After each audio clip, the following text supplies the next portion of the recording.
Total. Então, como eu quero chegar no final? Eu quero chegar no final, cara, com todas as pessoas que passaram no meu caminho dizendo, cara, o David não mudou. É a mesma essência, é o mesmo jeitinho, nada não tirou o coração dele. Os meus filhos apaixonados pela nossa vida, pelo que Deus nos fez construir, pelo pai, me honrando, respeitando, e eu amando Jesus do mesmo jeito, com a mesma esposa. Só isso. Ah, você quer ter quanto de dinheiro? Não penso nada disso. Quantos de seguidores você tem? Vai mudar a plataforma, daqui a pouco muda.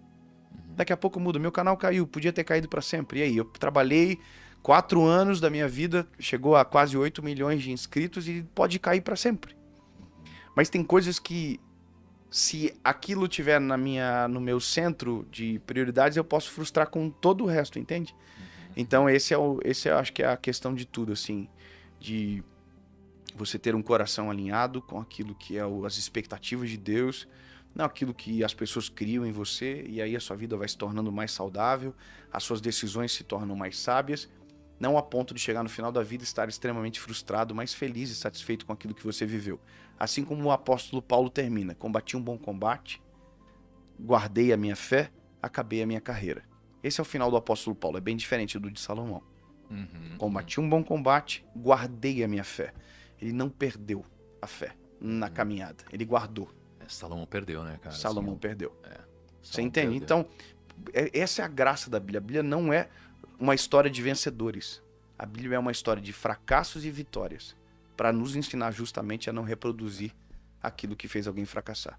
Caraca, você sabe que eu tava refletindo um dia desses sobre isso, Dave. Pô, e é legal que você fala muito bonito, né? Então é muito bacana isso. Mas eu tô lendo a Bíblia, cara, e parece que todo mundo na Bíblia tem um final trágico, assim. Todo mundo na Bíblia tem um final trágico. De alguma forma. Não, nem todos, Né? mas vamos lá. Eu digo assim, sim, tem muita história trágica. Tem muita história trágica. Sim. Né? Mas será que não é porque é uma ótica que geralmente na Bíblia você vê começo, meio e fim da vida do cara? Porque geralmente o fim da vida das pessoas realmente não é um negócio feliz, né? Será? Eu acabo de dar o exemplo do Paulo. Mas é que o ponto da minha reflexão é que, cara, eu acho que tem tanta história trágica e trágica por motivos diferentes que eu começo... Por isso que eu acho que realmente a Bíblia é um grande manual, porque ela te mostra várias formas de não errar. Ela te mostra, ó, tal pessoa viveu, tava incrível. Pega o Salomão. Tava incrível, era o cara o mais rico de todos, o mais sábio da história. Ou seja, até o mais sábio da história, até o mais rico da história. Ele foi, cara, começou a ferir princípios e olha o que aconteceu com ele depois. Aí começa a mostrar um monte de gente. Ah, olha o que fez. Olha o que aconteceu depois. Mas olha só, cara, que coisa incrível, né? Isso, se a gente voltar antes de Salomão, o pai, Davi. Davi era filho de Jessé. A Bíblia diz que um dia Deus resolve mudar a linhagem real de Israel. Ele rejeita Saul e vai levantar um novo rei. Então Samuel vai até a casa de Jessé, diz que é um dos filhos. E uma das coisas que é incrível é que a palavra diz que o rei, aquele garoto que seria o rei, era o homem segundo o coração de Deus.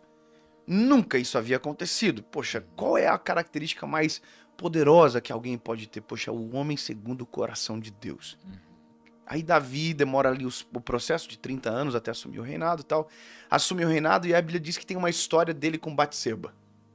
Ele manda Urias pra guerra, Batseba tá banhando no pátio e tem toda uma cena ali, né, de um relacionamento extraconjugal. E aí, cara, olha só que loucura. Cara, é o homem segundo o coração de Deus. Mas é homem. Total. Entendeu? Então, ele nos faz entender que nós não somos, cara, ninguém. Nós somos extremamente frágeis, nós somos extremamente, sabe, nós necessitamos da graça de Deus. Nós somos, assim, miseráveis por essa graça. Porque a gente pode fazer tudo certo. De repente, cara, se a gente não cuidar, a gente toma uma decisão que acaba com toda a nossa vida. Então, por isso que o nosso cuidado não... é muito difícil isso, né? Porque é um cuidado diário. Todos os dias, cara. Todos os dias. Sabe? Relembrar. Todos os dias. Igual eu falei do devocional na manhã, né? Cara, mesmo às vezes tu faz o devocional, acontece uma parada no dia, tu toma uma decisão errada, tu fala uma coisa que não deveria falar, e aí eu tenho que lembrar de Davi. Bom, Davi Era o homem segundo o coração de Deus, tornou rei de Israel, mas qual era a diferença dele para Saul? Que Saul cometeu coisas muito menores do que Davi. Por que que Saul foi rejeitado, Davi não? Aí tem uma resposta simples: arrependimento. A Bíblia diz que quando Davi entendeu através de Jonatas, que chegou e falou para ele o que ele havia feito, ele rasga a roupa, confessa na frente de todos, e agora ele não é mais o rei, é um pecador arrependido no meio do palácio.